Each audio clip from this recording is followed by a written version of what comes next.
Now, for more on the industry, let's bring in Lauren Fix, the automotive expert known to many as the car coach. Thank you for joining us. Thank you for having me. Now, China is really leading the charge in the electric car market, and these collaborations with tech companies are really speeding up those advances. What sort of opportunities do these kinds of partnerships open up? Well, you have to remember that China is the largest automotive market in the world.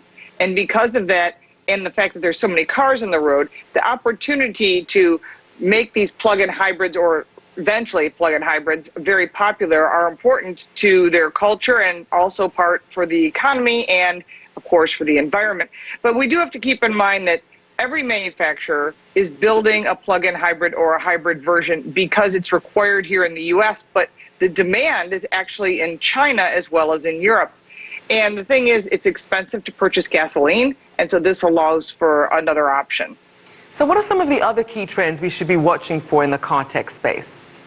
Well, we're looking at a lot of very interesting technology besides car sharing, which one of your reporters had also brought up. But what you're also seeing is a lot of telematics. In other words, that autonomous cars, or getting to that stage. We're not going to see that here in the U.S. till at least 2030. Although other people have been saying that they can do it today, we still haven't gone through the government regulations, which China will also have to do, and of course the insurance regulations, because there's going to be a lot of issues. On top of that, you have to remember an autonomous car is a computer on wheels. And one of the other big factors we have to worry about, and so does China, is potential hacking. So let's break down some of those issues. So first of all, this race to really get these self-driving or autonomous vehicles into consumers' hands, certainly a tight one. Which of the brands are really in the pole position? I would say Ford is at this point.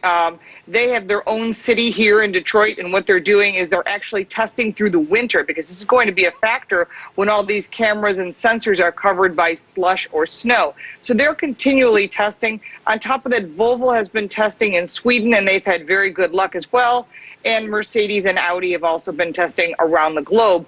And I've been in an autonomous car in 2009 with Audi. We actually were able to prove that it worked. So we know that this technology has been evolving over the years, and we're starting to see this in the vehicles that we purchase. Now, one thing that we're seeing is this issue of adoption. So what's the best way to get consumers who are, perhaps wary of some of these new trends? How do you get them on board so they actually end up purchasing these cars? Right. I think that's very interesting, because about 75% of people right now are a little leery of autonomous cars. Now, even though they might buy self-parking cars, which have been available for a few years, they tend to not use this technology. And so this is very interesting that they buy it because they think it's awesome and very cool to show their friends, but then they don't use it on a regular basis. So in order to get that adoption so that people will start utilizing it, it's important that each manufacturer slowly step people into the utilization of it, whether it's automatic cruise control, which we're now used to, blind spot detection, around view cameras, and slowly getting that evolution. So when we do go full autonomous, whenever that time may be, consumers will be willing to actually use that asset. Now, another thing that you tapped on was this issue of privacy and security. Is security really keeping up with a lot of the trends that are coming with these cars? How worried should consumers be? Well, right now, we already know that cars are being hacked. I know that Fiat Chrysler has had a problem with their Jeeps on a regular basis. One of the things that I know the Germans have done is put together a consortium so that they're all on the same page, so that they can actually create a firewall to keep hackers out.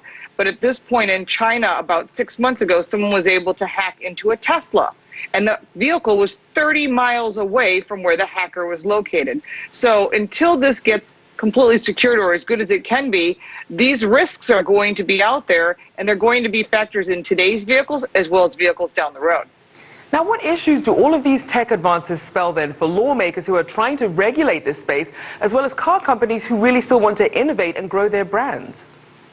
Well, car makers, of course, want to innovate and grow their brands because they like the merger of technology in with their cars, in other words, consumer technology. However, on the other end, the attorneys are very excited for the possibilities because they know there's going to be a lot of lawsuits and they're going to be making a lot of money.